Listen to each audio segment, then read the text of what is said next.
Good morning, everyone. Very happy to have you all here on this last day of the Paris Peace Forum. And as a member of the steering committee, I have to say that I'm very happy to see this whole operation running smoothly, and we look forward to hear from all of you. My name is Rubam Haysen. I'm a Syrian Lebanese working on migration issues in the region, founder of an organization called Sawa for Development and Aid, working with migrants mainly from Syrian origins, and I'm very happy to be talking to you today about a very important issue. And as you know, every panel here is organized around one issue affecting local governance. And migration is one of the most pertinent ones of our year, I would say, and of the last couple of years. And as the title of the panel says it, we still have a long way towards a comprehensive approach to international migration. And I'm very happy to be joined by a very diverse range of speakers, both in terms of gender and racial diversity, but also in terms of work in specific sectors affecting migration in the world. So I'm joined today by Mr. Christopher Bayer, who's Vice Chair of the Management Board of the GIZ, Mr. Gilles Carbonnier, who is the VP of the International Committee of the Red Cross, Mrs. Aouna Eziakonwa, Assistant Administrator of UNDP, Mr. Enrico Letta, Dean of Sciences Po School of International Affairs, and Mrs. Maimouna Mohammed Sharif, Executive Director at UN Habitat Settlement Program. Maybe as a start for the panel, we will be featuring the project Kudra, run by a broad range of donors that Mr. Christopher, you have 2 minutes to brief us on before we kickstart the conversation further. Yeah, first of all, thank you very much also for the invitation and for selecting Kudra as one good example, I think, how to tackle the issue of migration and refugees. Kudra is a program which is financed by the European Commission. It's a huge program, about 80 million for 3 years is spent for this program. And it is implemented not only by the German Development Corporation, by GIZ, but by our French colleagues, by our Spanish colleagues, and by our Hungarian colleagues. And this is already something which is quite good, that we do something as Europeans together in addressing the challenges, especially for it's directed toward the hosting communities, but also toward the IDPs, which have unfortunately been left out by the Global Compact. We will maybe talk about this one later on. And also the refugees. And what we are doing is really we try to support all these three groups in coping with the challenges they have, the huge challenges, which I don't have to describe, I think, at the moment, because we all know them. What we are doing there practically is a huge variety of things. We are working on different levels, so we are working with through our partners and with our partners and try to strengthen them in their capacity when we run our programs. We do multi-sectoral programs. We work on education, on vocational training, on health, on social support, and so on and so forth. And we try also to combine short-term and long-term impacts. So we have, for example, which is quite working quite well, we have a fund where we are supporting small and quick impact programs. This is mainly infrastructure, so we rehabilitated 50 schools, for example, and with labs and with other, let's say, more innovative formats, we also try really to be participatory as much as possible. So including not only the local host communities, but also the IDPs and the refugees in deciding what is most needed. And the nice thing in the program is that we are very flexible, so we can respond very flexible to all the needs, be it the local community or be it the refugees. I think I have to stop here. Thank you. Mr. Gilles, I think I will start with you and ask you, if you close your eyes today and you want to imagine a really comprehensive picture of how we address one of the huge challenges, which is migration, how would that image look like? And what is the role of the Red Cross? What are you already doing, and what you would like to do more for this more comprehensive picture to come about? This is a critical question, but good morning, Luba. Thank you very much. I'd like to just say that it's an honor for the International Committee of the Red Cross to be an institutional partner of the forum and also for me to participate in this conversation. I think my main message in response to your question would be that it is urgently needed that we have a more humane, comprehensive and consistent framework. But to start with, if existing rules and norms would simply be applied and respected by states, we would already avert a lot of immense human suffering. And let me just say that the International Committee of the Red Cross, together with our colleagues of the movement of the Red Cross and Red Crescent, including the French Red Cross, we are working all the way from countries of origin of migrants to countries of destination. And what we see is that there is a lot of instances where acute vulnerability hits migrants. To start with, let's take the example of the Sahel region or Syria, where we see that there are massive violations of international humanitarian law and human rights that actually oblige people to move. And we have today over 66 million forcibly displaced people, which is the highest number since World War II. And these people are seeking refuge elsewhere, but it's the same case that we witness in Central America because of the very high level of violence. And there what we try to do is to work with the military, security forces, non-state armed groups to reduce the level of violations and violence that is affected, especially the civilian population. And this is the first thing where I think we could do much better.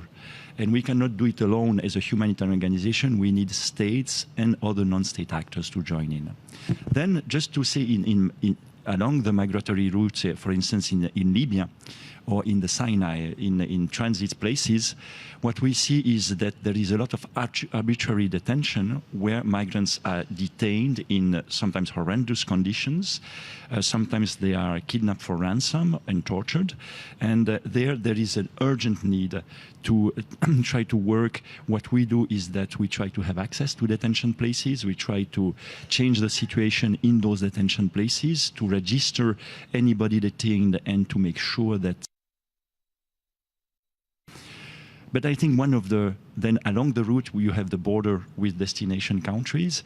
And I must say that I discussed during this forum with the representative of the UNHCR, who just noted that even if the number of migrants crossing from Libya to Europe, to Italy, has reduced in total numbers, this year we have 8 out of 100 migrants who died being drowned in the Mediterranean Ocean. And this is a total failure of the search and rescue regime, and really urgent action is required also, because a search and rescue regime is at the origin of the law of the sea, which is, I would say, the bedrock upon which we have built the international law and international order. And finally, we are working with Red Cross and Red Crescent societies in destination countries, just to be sure that migrants have access to essential services, are protected, and that if then there is a decision with regard to return, that the principle of non-refoulement is upheld. So plenty of things to do, and we cannot do it alone. Thank you. So you have briefly mentioned some of the challenges that migrants face in the short term, but as we can know, some people remain migrants for a very, very long time. So this is why I would like to turn to Mrs. Ahuna and ask you more about UNDP's approach to migration. How do you make it more comprehensive? And what are you trying to achieve throughout your work that is more on the developmental or the more sustainable and long-term basis? Thank you. There are 4 things that I'd like to say about what a comprehensive approach would look like. The first is evidence-based approach. I think that there's an assumption that we understand migration and who is moving and where. But I think in the noise and the debate, we may have forgotten the human face of migration, the fact that migrants are people like you and I, and that they are, first and foremost, human beings with needs, and that the reason they're moving is to improve their conditions. So I think that we need to be guided by evidence of who is moving, Why are they moving? Where are they moving to? What are they doing when they get to destination? And so on, and how are they moving? I think that evidence has to be generated for us to be comprehensive enough. And it has to be on one page for everyone globally. People need to operate out of the same data. Because right now, I think the approach is driven by politics, misperceptions, myths, and a whole host of other things than the real reasons behind the issue. The second is policy coherence, which is really missing in the debate. Right now, both in the global north and the global south, we have a fragmented approach to this, also between government entities. So you need a whole of government approach where we have the same strategies towards the goal that we want to achieve. And I would also venture here to say that the absence of coherence in the policy, it's what actually breeds irregular migration. And so that needs to be fixed, and that's a huge component of a comprehensive approach. The third one is that the need to acknowledge and recognize the need for migrant labor.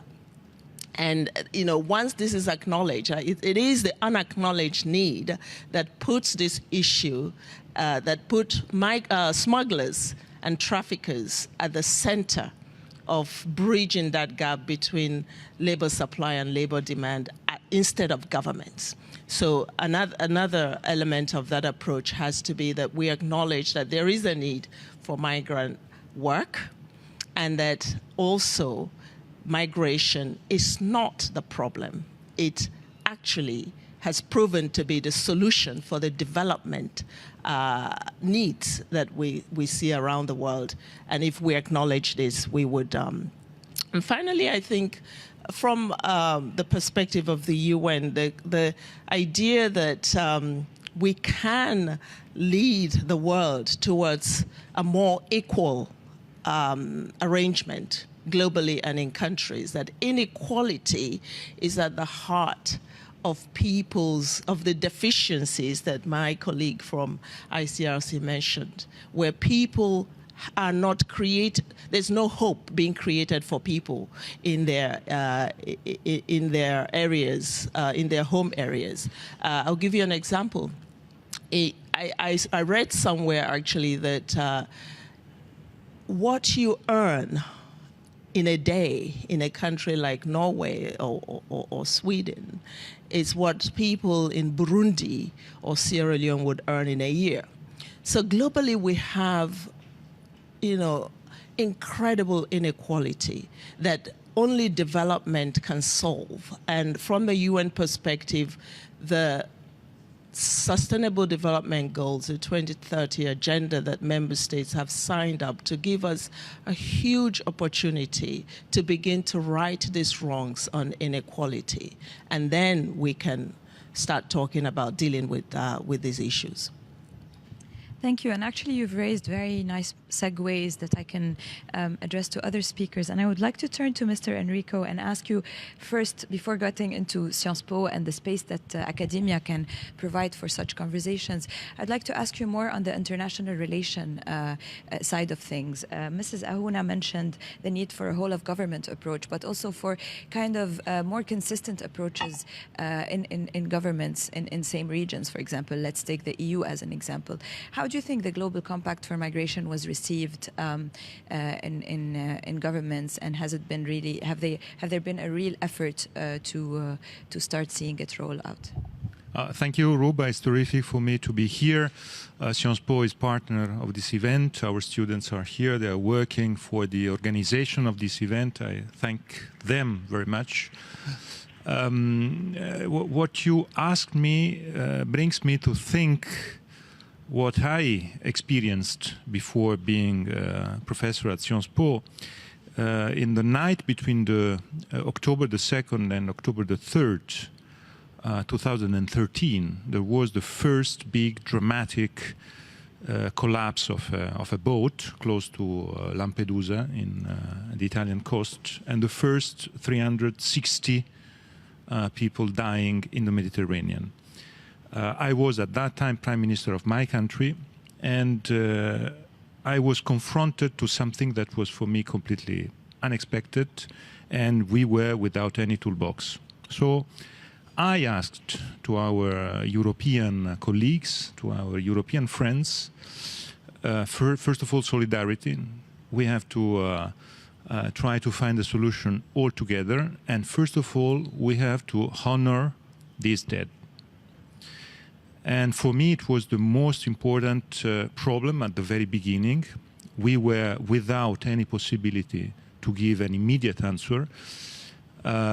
Frankly speaking, no solidarity at all. And so we were obliged, as Italian Navy, to build up Mare Nostrum. Mare Nostrum was the safe and rescue operation. For 1 year, Mare Nostrum with the Italian Navy rescued around 100,000 people. Then it was stopped. I never understood why. But this operation continued in the old sovereignist, anti-immigrants movement parties considered as the guilty, the way to ask them to come. It was at the opposite, the only way to give an humanitarian response. You know, Ruba, you mentioned, I think, the first point, human being, death, the Mediterranean. If a biologist next century starts studying what happened in the bottom of the sea in the Mediterranean, the first point he will find a lot of skeleton. And he will ask to himself, trying to see some books of history. I hope books of history will be there in the next century. He will try to find which kind of war happened in the Mediterranean. Why 20,000 skeletons are there? And at the end of the day, no wars, but a lack of governance, a lack of solidarity, a lack of political response. This is why what you ask me is the main problem. If we don't have a good governance on migrations, if we still try to have a national response on this topic, any national response will be unable to find concrete and effective solutions. Only a collective response can, first of all, save and rescue in the Mediterranean and stop this disaster, this humanitarian disaster. We are here for the celebrations of the end of World War I, millions of deaths and so on. But we are again there. It's not a war, but I think it's worse than a war. And what is really a shame is the lack of political response. So I took my experience with me in the work today with the students, so we try to discuss, to find solutions, and I think this is a great opportunity, this forum, not only for very good projects and solutions, but to give a message to the world. And I'm European, I was there, so to give a message to the European leaders: stop, please stop this disaster, take your own responsibilities. And it seems to me that the collective government response has actually been quite the opposite. It's been like governments inviting one another to more right-wing policies on migration. What does this tell us about failures of states to deal with their own problems internally? Because there's the idea that you can have national response, and having a national response, you can leave the virus in the countries touched by the virus. And in Europe today, you have two countries of first arrival, so Italy and Greece, and one main country of final destination, that is Germany. These are the three countries more touched politically by the topic.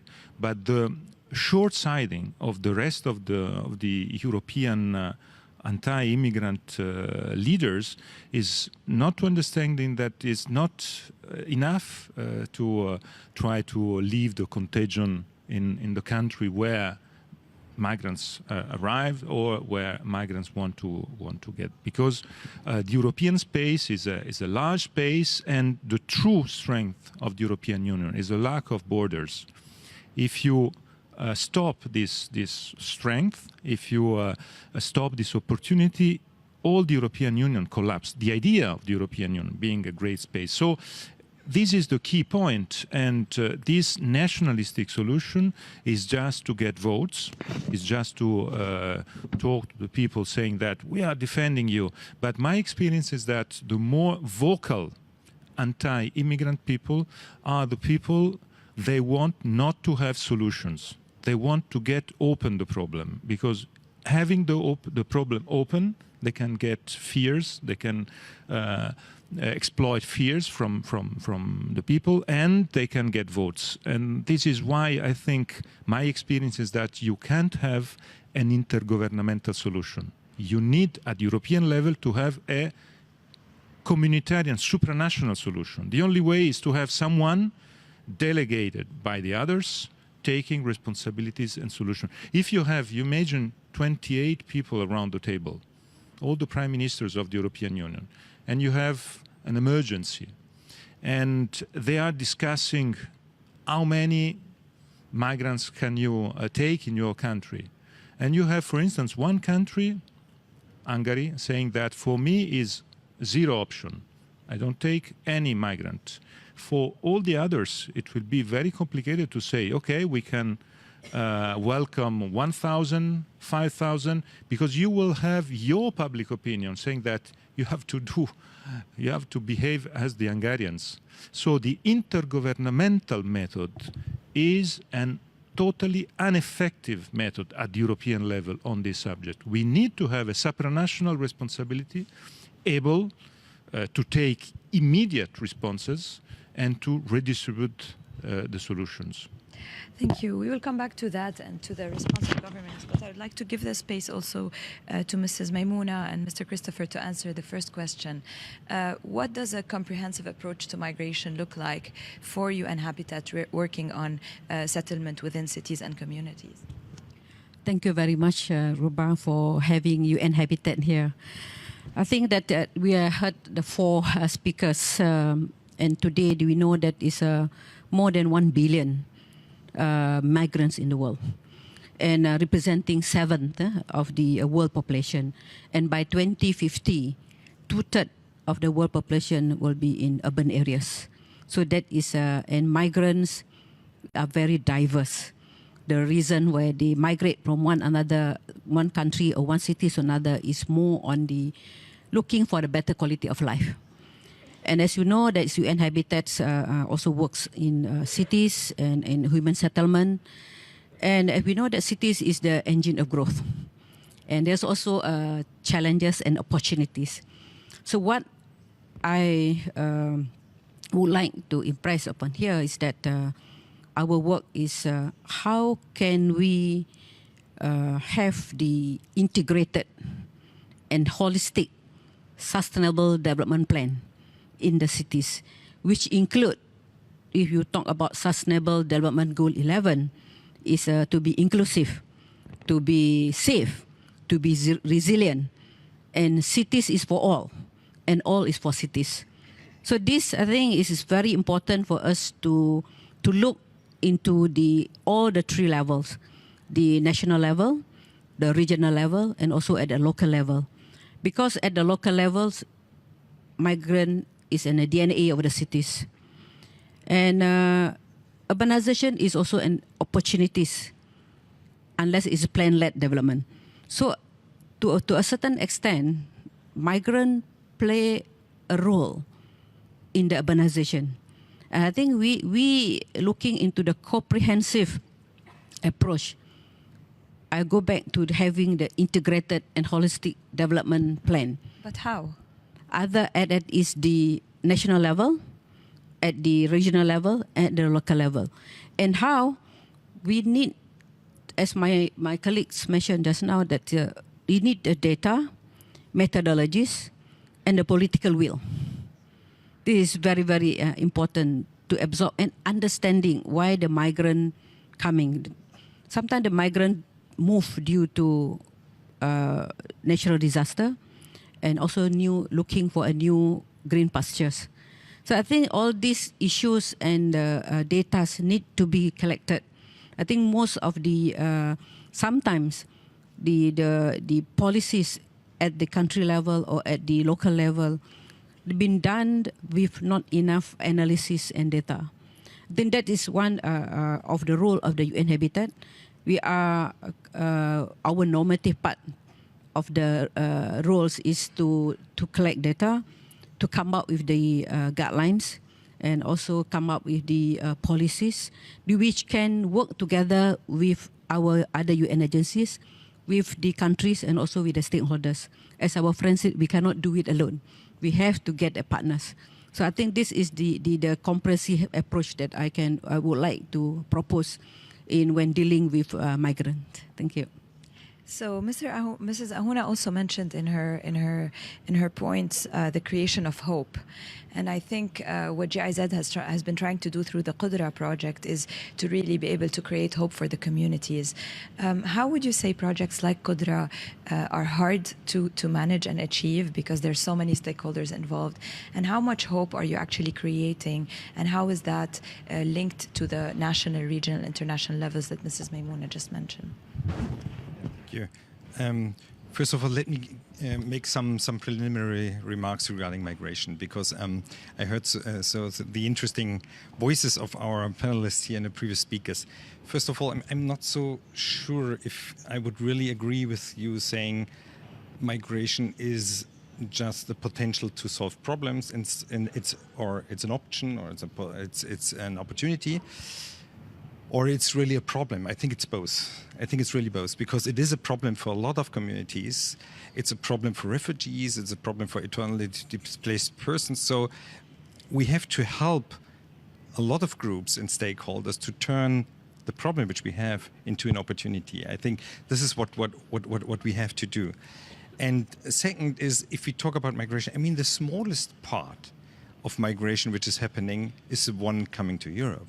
Much bigger part is happening in the south, is south-south migration. And we tend to forget what does it mean, the south-south migration, where's the potential for south-south migration. There's a huge potential also for economic development for the countries if we foster south-south migration, because we are convinced that migration inside of Europe is a big chance for Europe. So we are convinced that inside of south-south regions is also a big chance.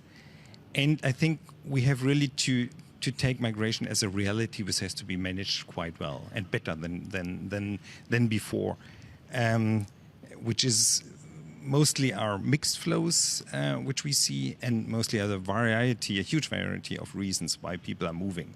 So it's complex to address. And as I said before, when you ask me what is a comprehensive approach, we have heard already some issues, which I totally agree. We have to have this multi-level approach. We need definitely on the global level an agreement and compact which is strong, which we can follow because they are the norms decided upon. It's a human rights approach which is important, which has to be in the center of all our approaches, but also at the other levels. And I just want, because the local level was mentioned, I wanted to mention also the national level is important. So we also try to support national governments in their migration governance. So they have also to be supported in how to handle their cross-border relationships, how to identify properly the migrants, how to deal with the migrants, etc. How to do better in border management. So we have another huge program beside of Qudra, the Better Migration Management, where we try really also to deal with border management, not to prevent people from moving, but to regulate it properly and to really protect the migrants, as you said, much better than they are protected at the moment. How do you hold governments accountable in this program? Because as we know, this is not what has been happening on borders. People have been kept out, of borders quite violently. So, is your program only about implementation, or do you also kind of document these human rights violations? No. What we try is really to work on the issues of where human violations are happening. So we try to sensitize, we try to strengthen the capacity of the institutions responsible, for example, for border management, to make them more responsible, to make them understand how to deal with different mixed flows, how to deal with the migrants in a much more in a much better way without human violations. And of course, it's a tough dialogue, and it's difficult, and you have to deal with governments and states which in the past have not been followed this road. But there's, according to us, no alternative to cooperating, to trying to really to sensitize and to strengthen the capacity that people are really able to manage this in a different way.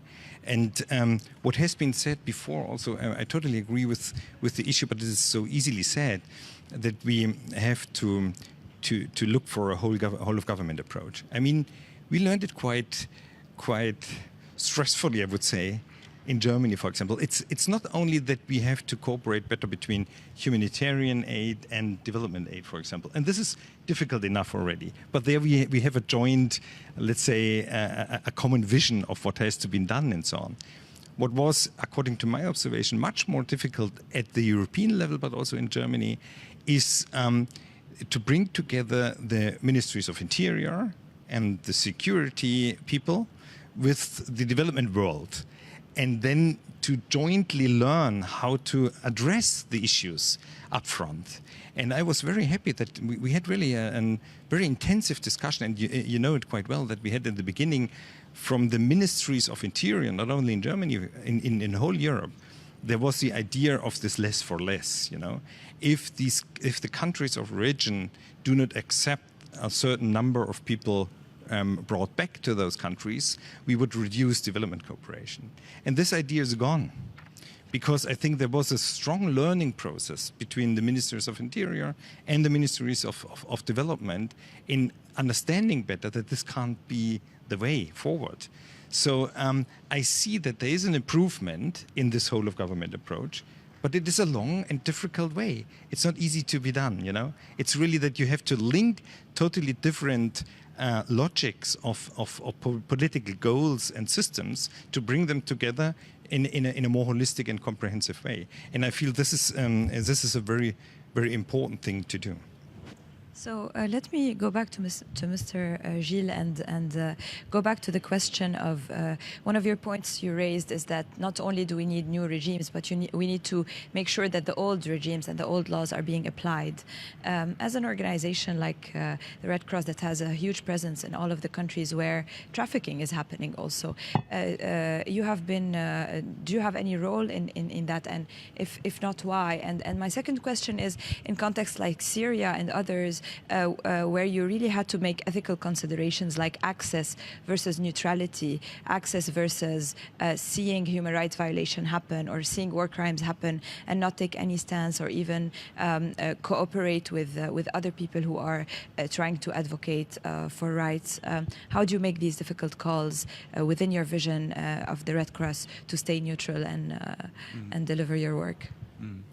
Yeah, Ruben, if I may, I will start by just addressing some of the points made by Christophe and Enrico.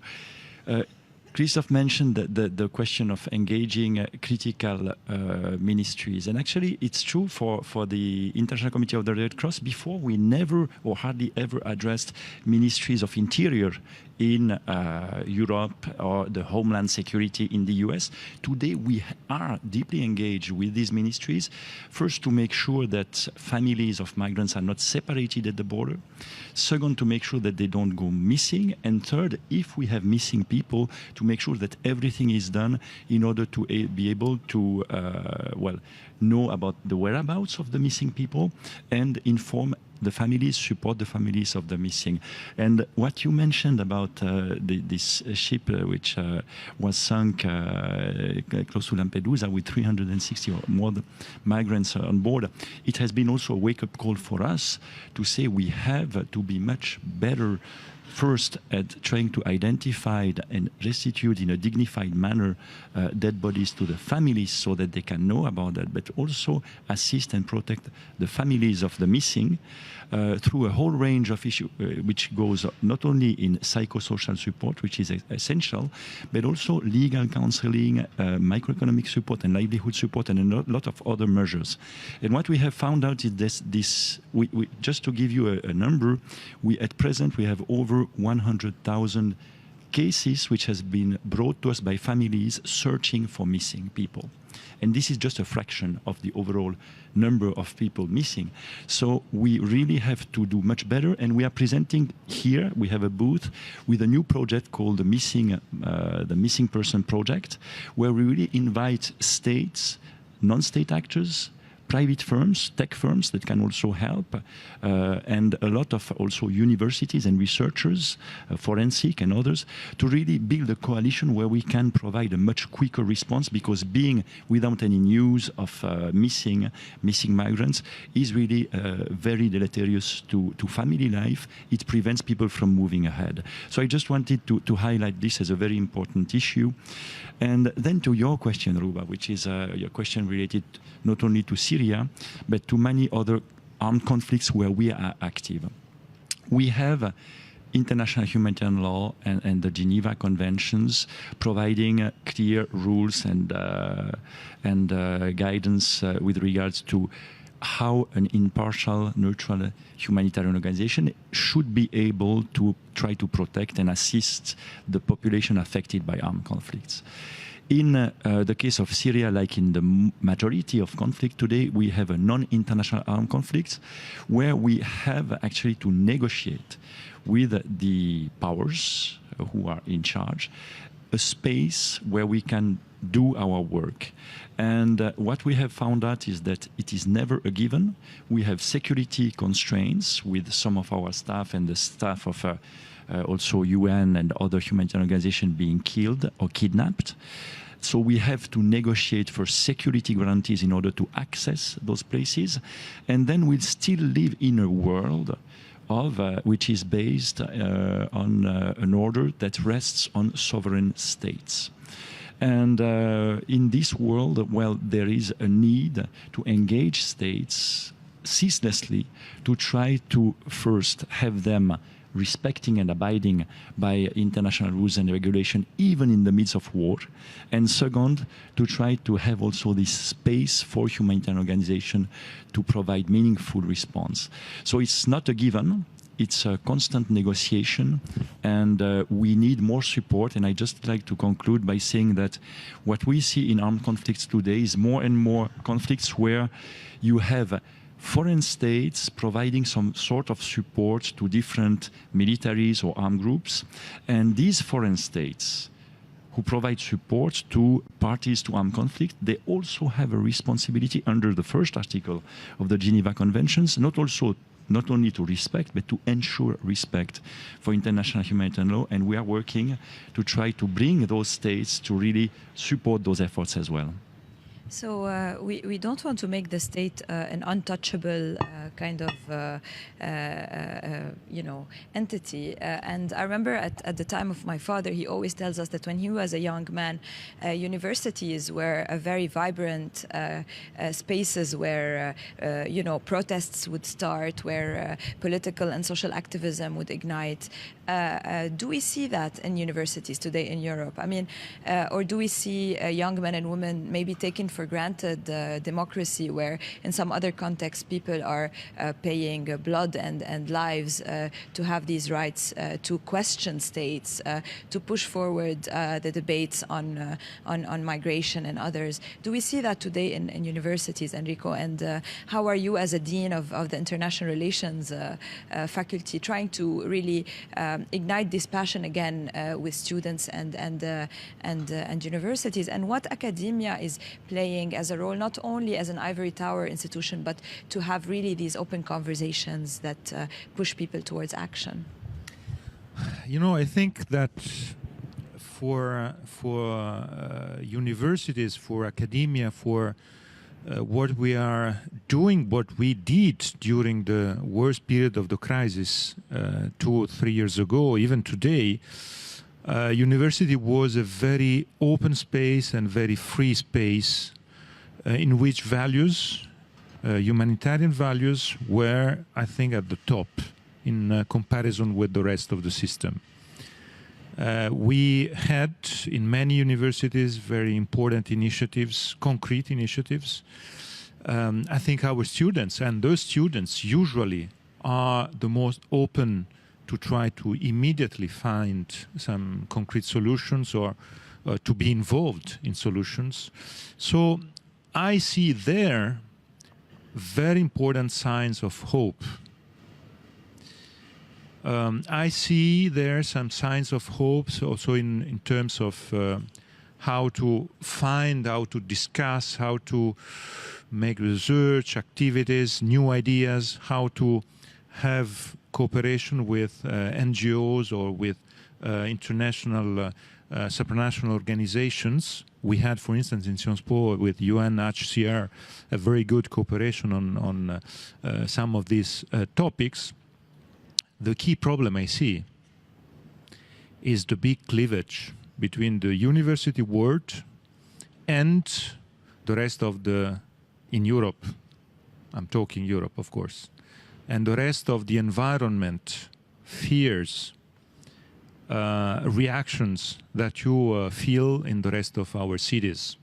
So the big risk is to have a great cleavage between a university world open, really open, working on solutions, and the rest of our social urban environment in which fears are at the top and in which there's a redistribution and there's not a correct balance.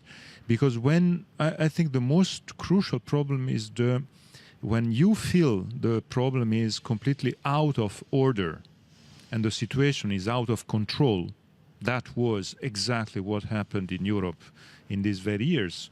The feeling was everywhere the situation is out of control. Even where the situation was not so complicated, but the message brought was we are in an out of control situation. So the feeling among our people was the feeling to be afraid and to say, so we need tough reactions. We need tough solutions. We need a strong man giving us security, defense to this unknown, to this terra incognita. We don't know what will happen. So what I see as big challenge for our world, for the university world, is exactly to avoid this cleavage and to be able to spread this open mind approach, solutions, welcome, and the way to separate problems, for instance. I think it's impossible to work on this issue without having a separation between the refugee rights and the general migration problem, because that was one of the problems of the last 5 years. We put everything in a box, and it was a disaster in terms of solutions, lack of solutions, and in terms also of message. So my point is that at the university level, I see very important positive approaches. The big problem is that we have exactly to avoid to be separated from the rest of the fears of our people. So I see there a big challenge for all of us. Talking of separations and of divides, we see today in cities, even for migrants who have been living in the cities for a very long time, that they are still not part and parcel of the social fabric of the city.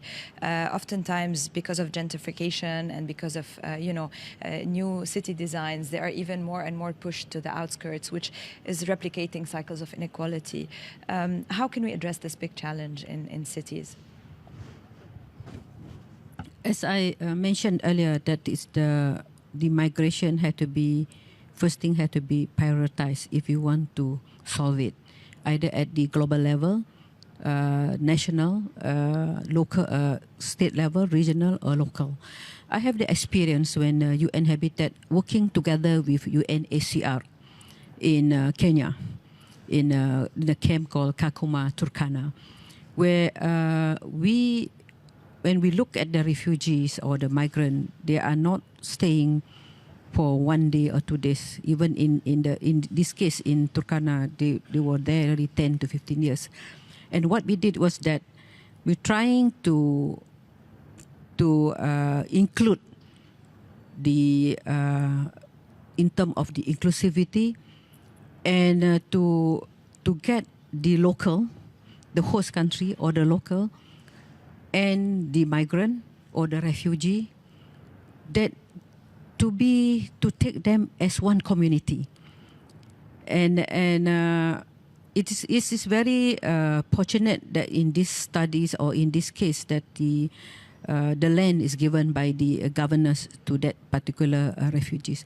And what we did was that we had the planning for this area, inclusive, meaning that we were giving them the house, also, planning for the house, for the sanitation, for the works in terms of commercial, and trying to include the people on the ground, or the community, existing community, together with the refugee.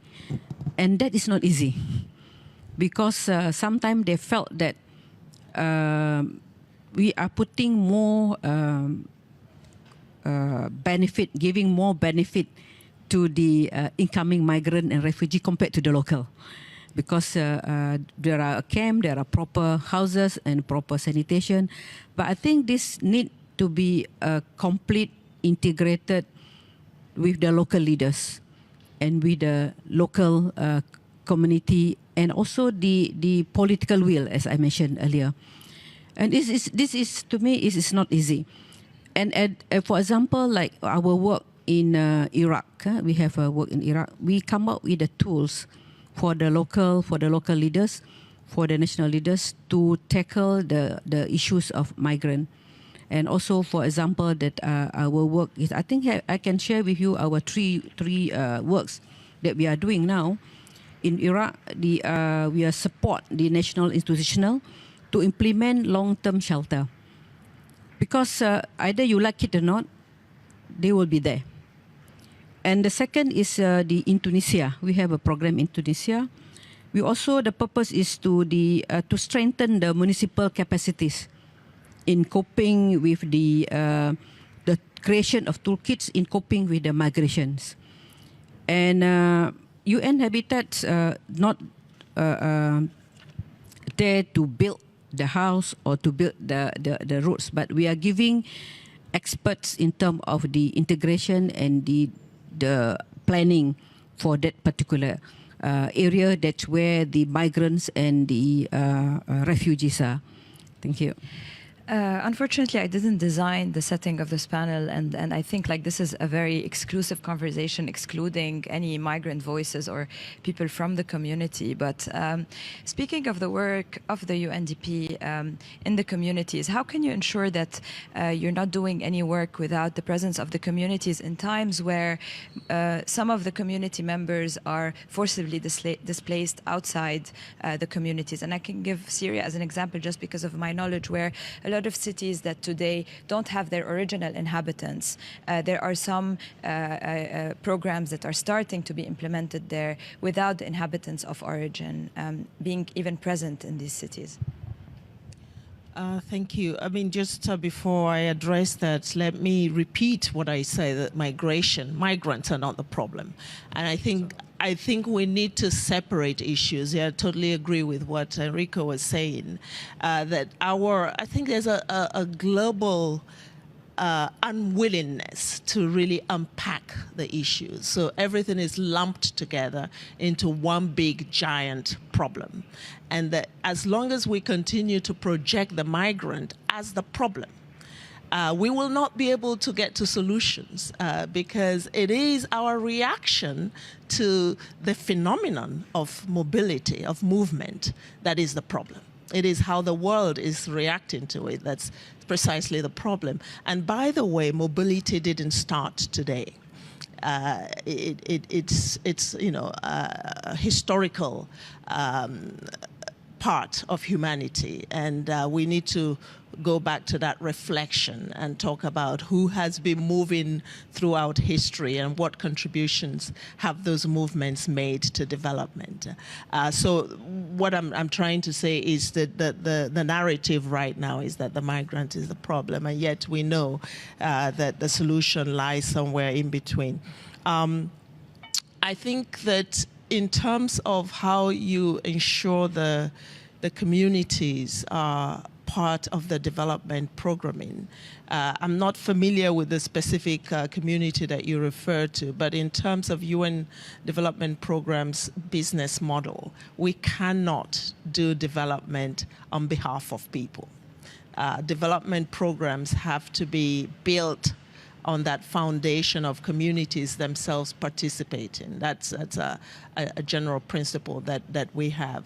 In a case where you have everybody gone, I'm not sure what then the formula could be, but I don't imagine that there are places where you have absolutely no one, and then you have to work with what you've got in that community at that time. You know, I was in Sierra Leone when the war was there in the late 90s, and yes, a lot of people left the country, fled the country, but there were still people in communities that we could build on and work with. But the principle is that you have to work with the communities, I think. I mean, we keep on hearing that we have to work with the communities, and localization has become a very sexy kind of word on the agenda of development, whether in the past World Humanitarian Summits or others. But how much are we really localizing development and aid, and how are we measuring this localization? Is it enough to open a bid for $20 million and then an INGO gets 18, and then by the time it trickles down to the community, it's almost no money? How do you in Qudra are ensuring that this localization happens? And I want to push you a little bit here, because we've seen that on the Qudra project, it's been a little bit challenging to work directly with the local organizations, and there's been layers and layers of bureaucracy and too many countries perhaps involved in this program. So how can we counter these challenges and ensure it's a really grassroots work? No, I think you're right. I mean, one has to see how far are we successful in localizing. There, I found it extremely important to have the local level on the screen, in the focus. I still believe that we do not do enough for strengthening local communities, and also for the SDGs, not only for the migration issue. If we do not have really strong, well-financed local communities who are able to tackling the problem, then we will fail. So the first level is, of course, to focus on these local communities, and there I think we are quite well in approaching them and trying to find partners, good partners, and to find out, okay, what is their problem? What is their problem in handling the case? And then in a very Are they at the table at the decision making? Yes, of course they or are are on they the table. only implementing? Yeah, of course they are at the table and in the decision making, and not only the local communities. As I said in Qudra, for example, with these quick impact projects, there we have a variety of stakeholders on the table, not only representatives of the bureaucracy, but also of the communities and of the NGOs and of the representatives of the group. But it is a challenge. I mean, I agree with you. It's not easy to do so. It is a challenge. It's also a challenge if you address directly groups of the population. Then you have to find out what does it mean for the properly elected representatives of a community. If you bypass them, you would also have a problem. So what I said before, in a comprehensive approach has always also to combine long-term perspective with short-term perspective, which is extremely difficult, especially in fragile context, as we all know. But it is possible. You have to think about, and what has been said, to bring together also. We try this in the Qudra project. We try this with these labs where we bring together IDPs, refugees, and local communities in working together in identifying what is exactly what they need and what is exactly what they want. But it is not an easy approach. It is a difficult approach, and you have to bear this always in mind. this is a principle of do no harm, you know, that you can't avoid to address the whole society, which is in some of our projects even more difficult. If you think on the projects where we support people who are returning in their countries, it's much more difficult because they will be distributed over the country, maybe in different communities. So how do you help those people returning and at the same time hosting communities? You never know where they are going. So which community is the hosting community of those people? So there's a lot of practical problems involved, but we are trying quite hard in piloting and inventing new formats in order to include everybody in the game. So just for the sake of making this a little bit more fun before we open to the Q&A, if you had one wish that will be 100% granted of something you can change in the way the system is dealing with migration today, if you can change one law, if you can do one thing that will make things different, and you are granted this wish, what would it be for each one of you in 1 minute? Can I? Yes. My wish comes from my experience. We had, and I don't want to be misunderstood. And you have 1 minute, so. Yeah, I don't want to be misunderstood. Migration crisis, the euro financial crisis, two completely different problems, but the same problem at the European level, the lack of good governance to solve it. At the euro financial crisis, we had a solution. The solution was superpowers in the hands of one person, the chief of the European Central Bank. He had superpowers, and he used... So dictatorship. Superpowers delegated, so democracy. So he had these superpowers, and he won. The euro was rescued and was saved. So the situation is completely different. But what I want with my magic wand is to have one super Mario Draghi for migrations at European level. So one big boss delegated by all the member states and European institutions. A government or? No, one European institution, vice president of the Commission with all the superpowers to intervene, bridging together the home problems, the welcoming problems, the foreign affairs problems, and the different humanitarian problems that the topic has. If you have it for one period, I think you can have at European level solutions for the first time in Europe. Thank you. Who wants to go next? Christopher? Yeah, because I know that the moderators like those questions, you know, but I have to disappoint you. I think there is no one thing we can do and then we solve all the problems. One dearest to your heart, yeah, maybe. But what I see, what I would wish for the next stage of dealing with the issue is to concentrate more on legal migration issues. So to open up more legal opportunities for migrants to come and to work and on other places. There's a lack of focusing on those issues. This is very limited, and this would be my wish for the next period of dealing with those issues.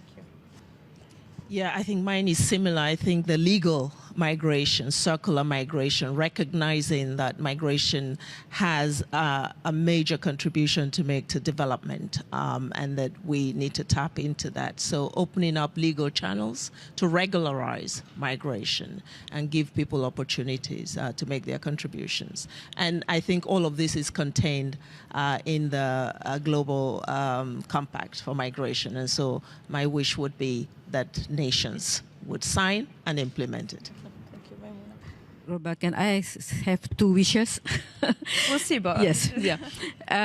I was a mayor before for 7 years in Penang, Malaysia.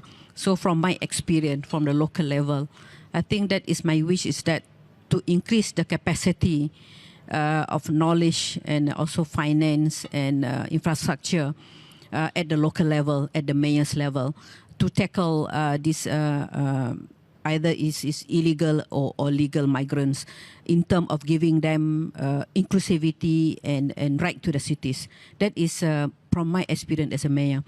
From my 9 months experience as a ED of UN Habitat, I would like to see that we can work together UN Habitat, with other UN agencies, with other stakeholders, and with other organization handling this, to come up with a really what you asked just now about the comprehensive, integrated, sustainable development policies, which include the aspect of migration. That is two wishes that I would like to. Thank you. You have 1 minute, Gilles. Yes, I will try to tell you about my dream in less than 1 minute. I think that even if we all recognize that states, governments, they have a sovereign right to regulate migratory flows on their territory, it is not a blank check. It is not a blank check to do whatever. And I think that the Global Compact on Migration that I hope all countries will endorse next month reasserts existing rules and regulations that do apply. And my dream is that this will be then implemented by all states, and you can count on the International Committee of the Red Cross and the International Red Cross and Red Crescent movement to help in doing this and in implementing or making this dream a reality. That's a great pitch, and we're 15 seconds early for the Q&A, which is great. So we have 30 minutes and 15 seconds for all your questions. Please raise your hand, and the microphone will be will come to you. I will start with number 8. Hello. My name is. Sorry, I will take 3 questions, maybe. So number 8, 2, and 6. Thank you. Hello, my name is Samuel Getachew. I'm from Ethiopia.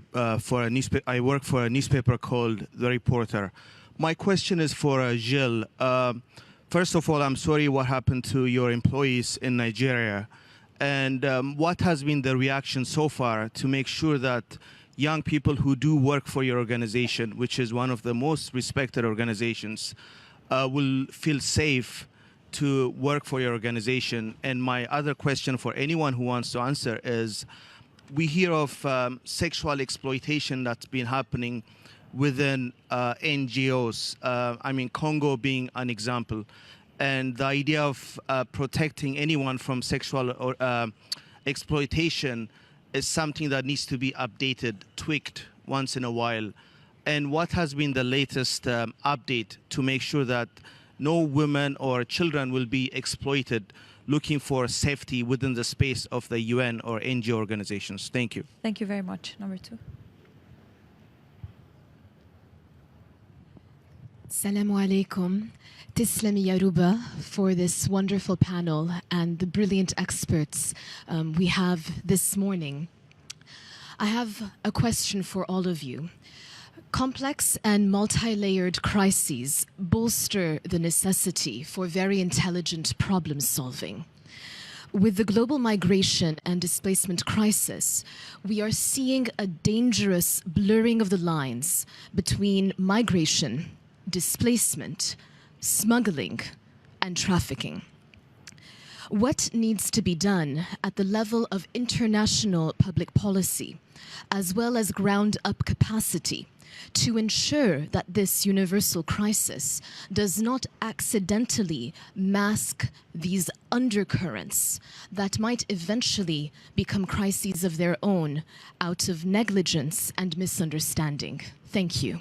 Thank you, Lynn. Thank you very much for the question. Hello? Hello, everyone. Oh, we can't hear you. I'm sorry. There's a problem maybe with that.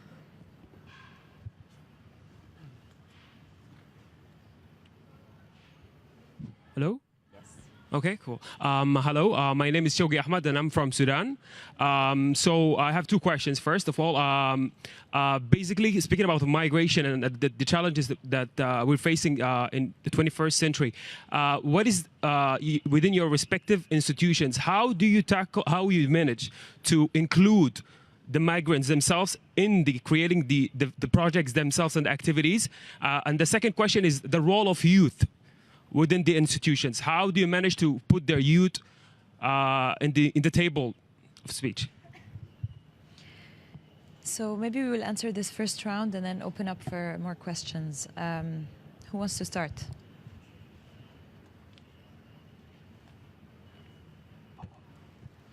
Well, I can start by addressing the question of Getachew with regards to, indeed, we have We had two midwives in northern Nigeria who had been kidnapped on the 1st of March.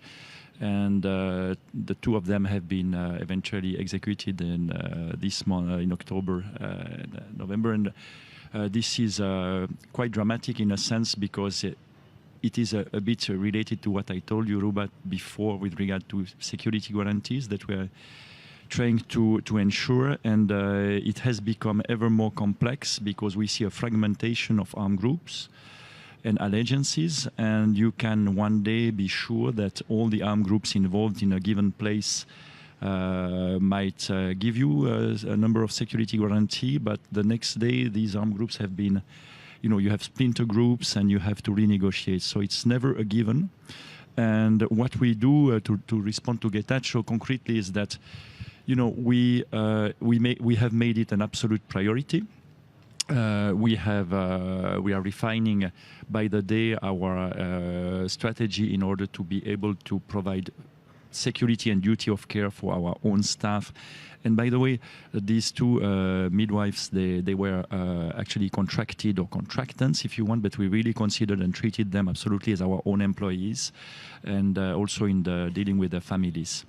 So what we do is that we review and revise our security guarantees, and we try to have a so-called risk exposure which is reasonable, comparing what we can achieve in terms of humanitarian impacts, life saved, livelihood preserved, versus the risk that we take.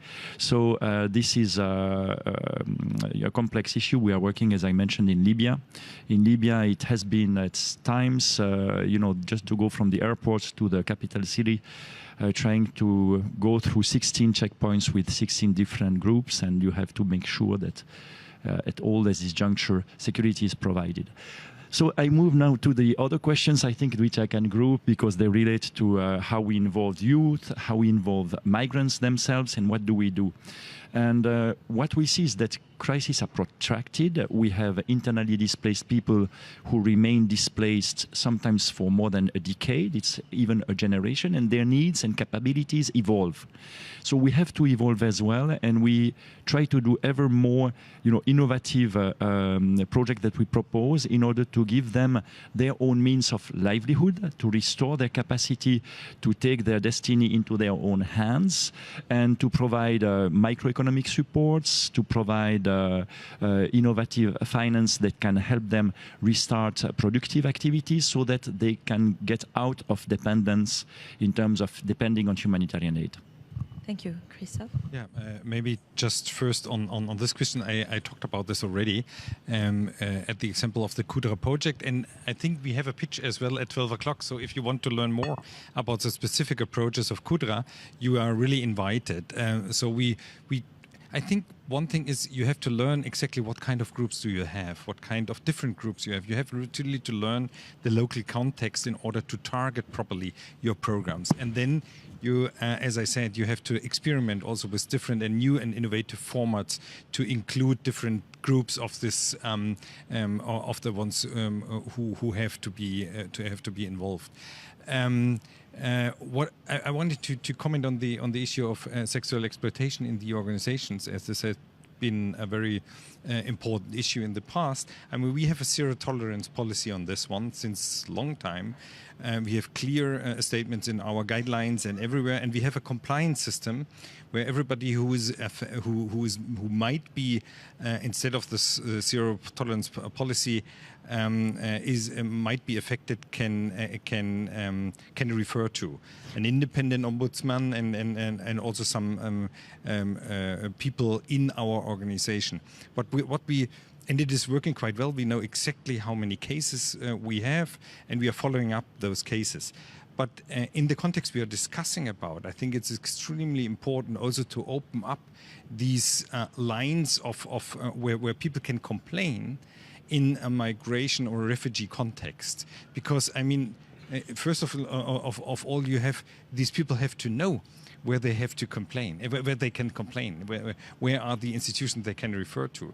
So you have to offer them in their languages and really suited to the local context possibilities where they can complain. We do this after we did an evaluation how well our system is functioning, and we do a lot of efforts that this can't happen. Thank you. Okay, Maimouna. Yeah. You have one. I just want to comment on the question of youth. I think in our work, we have a few programs which include youth. One of the program is we have a youth one-stop center program. This is inclusive, regardless of you are locals or the migrants. And we have trained around 500,000 youth, and it's inclusive for everybody. And we also have the International Youth Fund, where you were given out to them to better up their livelihood. At the same time, when we do our program, for example, public spaces, when we have public spaces program, we gone through the people process, public participation process, which also include the locals and also the migrant. And on top of that, not only in the normal discussion, we will also have this program, we call it Mindscraft program, which include not only the youth, but also the children, where it's a real program, a real project. How do they want to design their own space? Regardless, you are given the opportunity to be in our program, and that shows that we are trying to be inclusive as much as possible. Thank you. Thank you. We're going to take 3 more questions and then together. There was a question here for the lady. Number 6. Number 2. And then in the back. Good morning. Thanks to all the participants. I'm here as a long-time humanitarian and as a member of a new movement called United Against Inhumanity, which is concerned with war-related atrocity and the erosion of the asylum system. So my one question is that I'm glad to hear that the less for less or less for more notion policy is over. But my reality is that's not what I'm finding as we see an increase in the criminalization of people seeking asylum. I'm talking about here in Europe, and also those who are trying to be of help. And criminalization means that they often end up in prison. Thank you. Number 2, thank you. Thank you very much. My name is Anna from the OECD. A very interesting panel. We heard a lot about governance. It's been often said this hasn't been a migration crisis, it's more been a governance crisis, at least for the EU.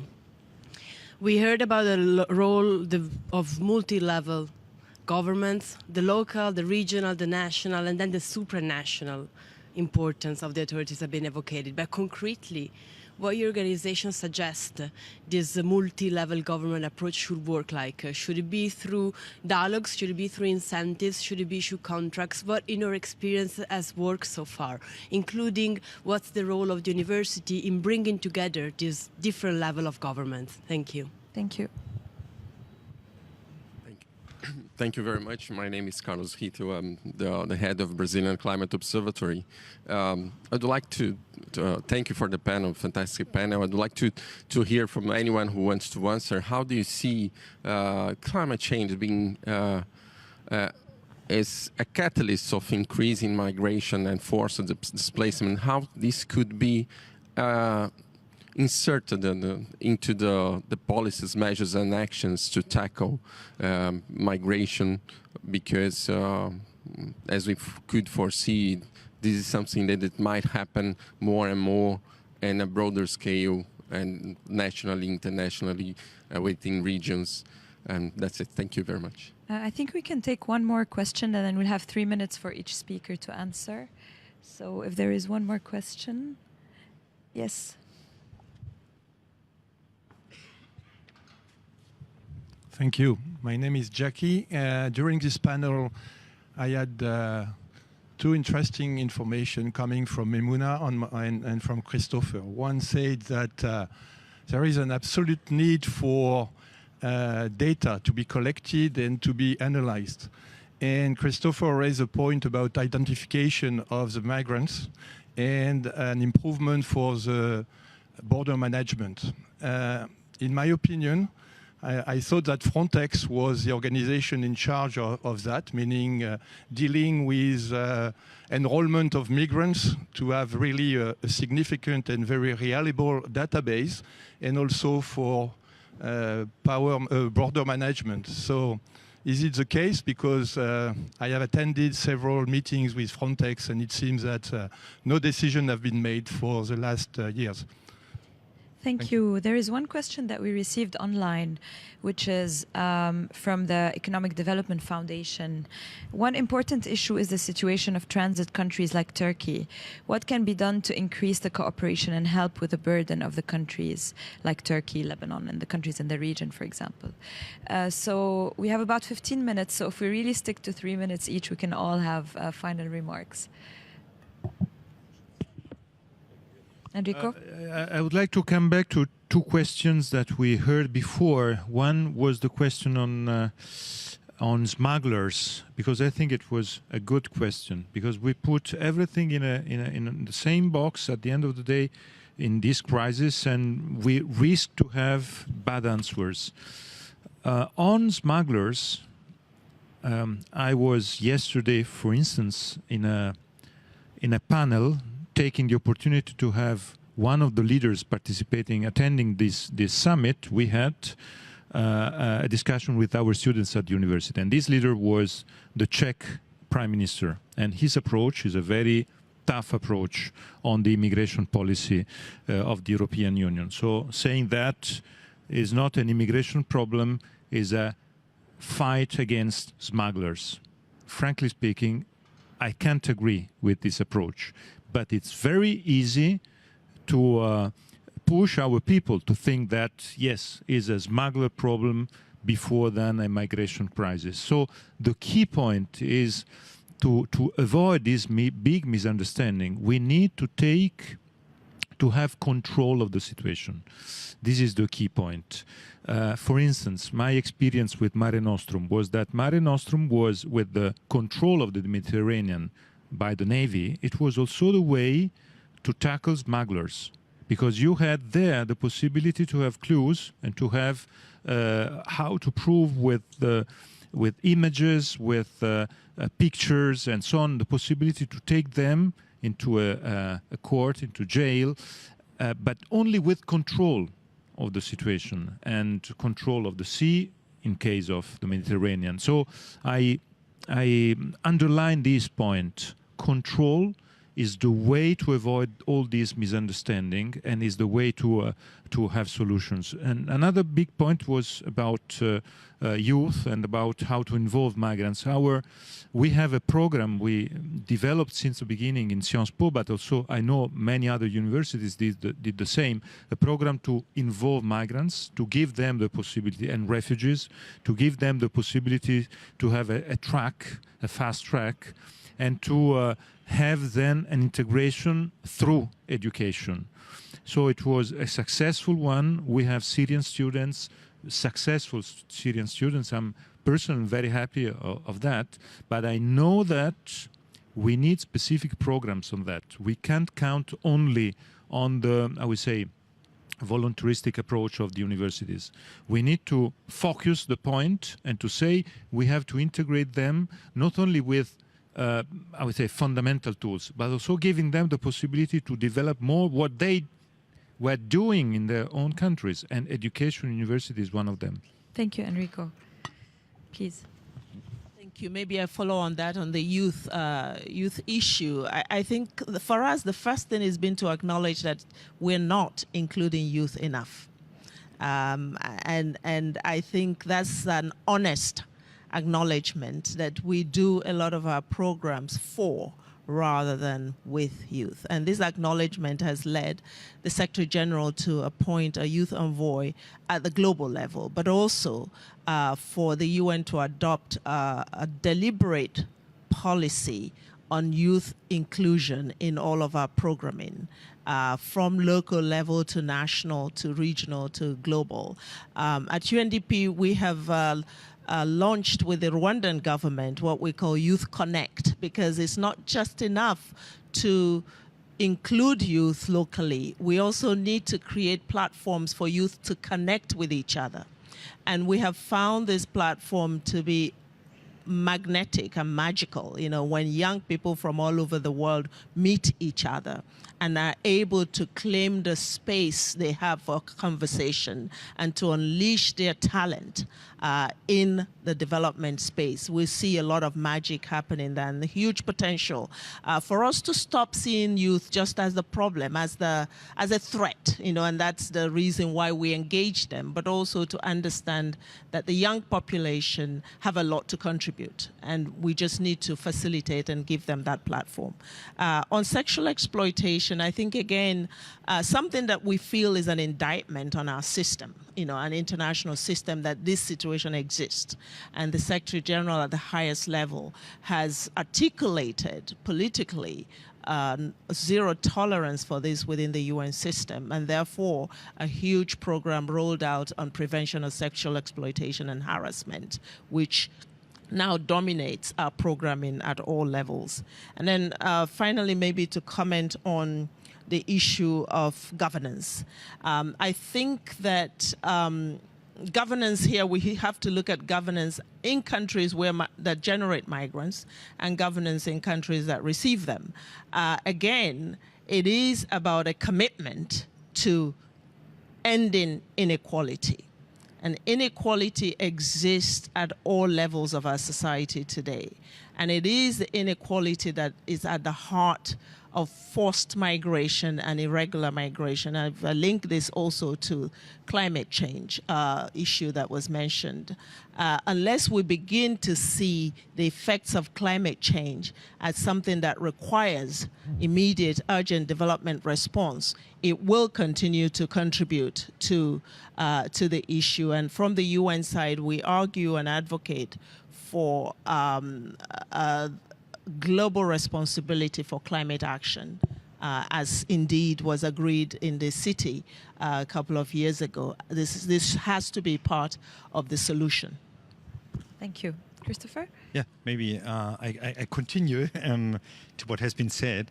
First of all, climate. Yes, I totally agree. And I said before, there's a little bit of missing element in the compacts that, especially also internally displaced persons, because of climatic reasons or extreme weather events, are not included yet. So I think we have to work on it, but I, of course, would be happy if the compact which we have will be endorsed now by the parliaments. But we have to pay more attention to the climate issue and to the internally displaced persons.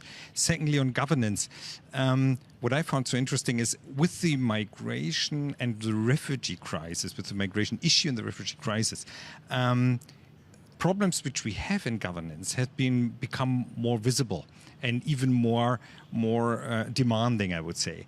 And for me, I mean, we are running a lot of governance programs. One thing is very important. We see, for example, I'm coming back to UNHCR, UN Habitat.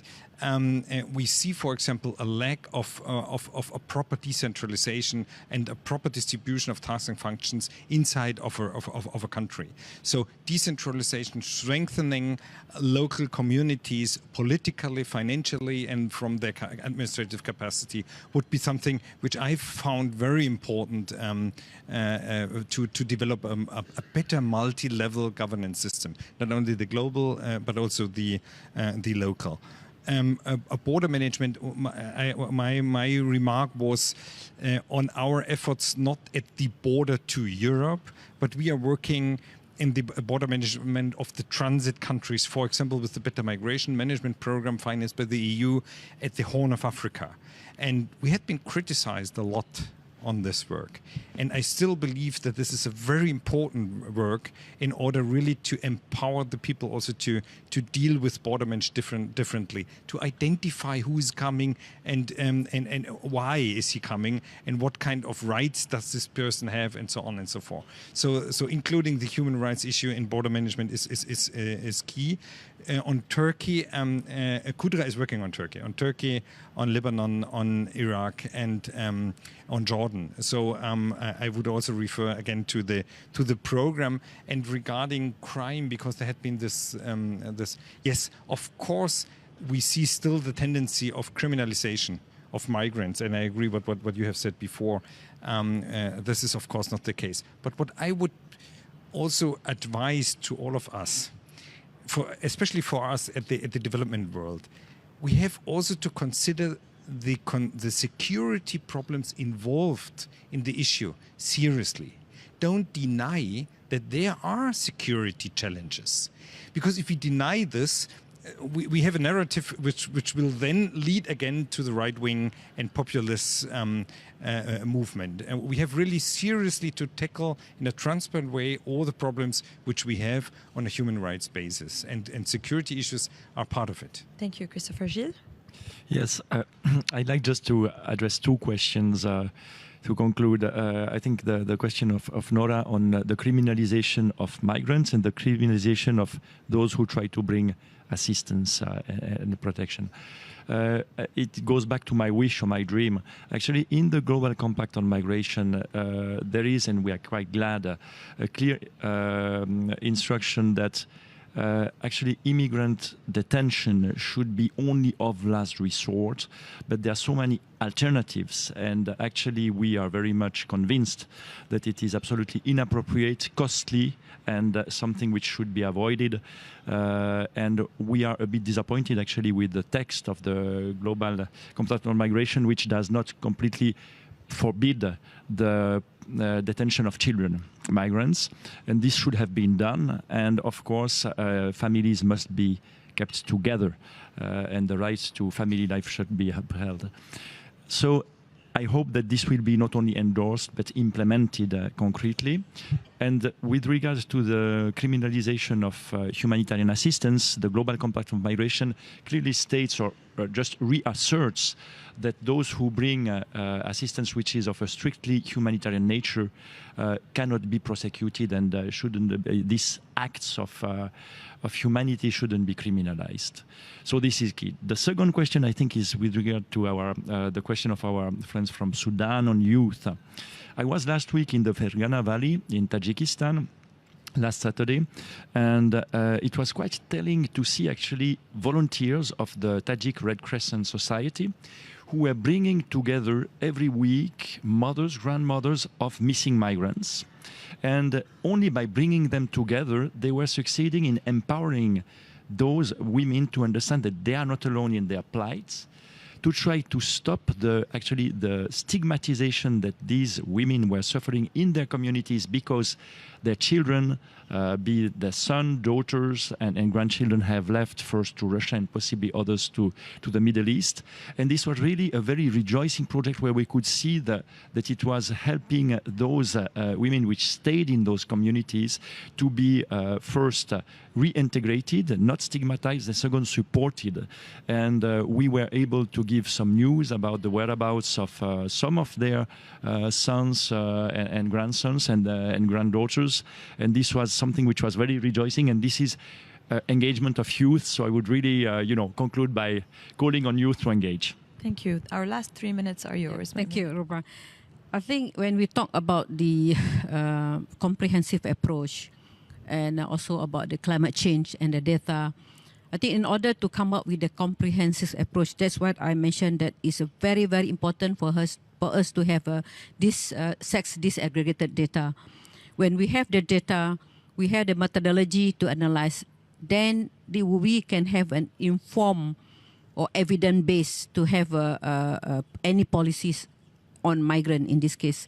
For example, like just very example, the mayor of Mechelen in Belgium, he has enough data to start with mixed school, mixed youth sport, and also engage with his citizen almost daily. And that's, I think this is very, very important, having a data to have an informed, evidence-based in formulation of the whatever approach that we want to do for the migrant. And second is about the climate change. I think I agreed that climate change is also one of the cause of migrant, due to either is it natural or is it man-made. And this will also affect the economics, the physical, social, and sometimes the psychological of the people living in it. Force people to move out. So I think when we talk about the comprehensive, we have to look at all angles. I know it's not easy. It's not easy, but it's have to look at all angles. And to me, data is important. Thank you. So thank you very much, everyone. It was really a very interesting conversation. I hope everyone in the room enjoyed it, and I hope that wish you all the best of luck, all of you, and hopefully next year we'll even have people from the community and maybe also youth that are present in the panels. And thanks all, and I hope you have a great day in Paris Peace Forum.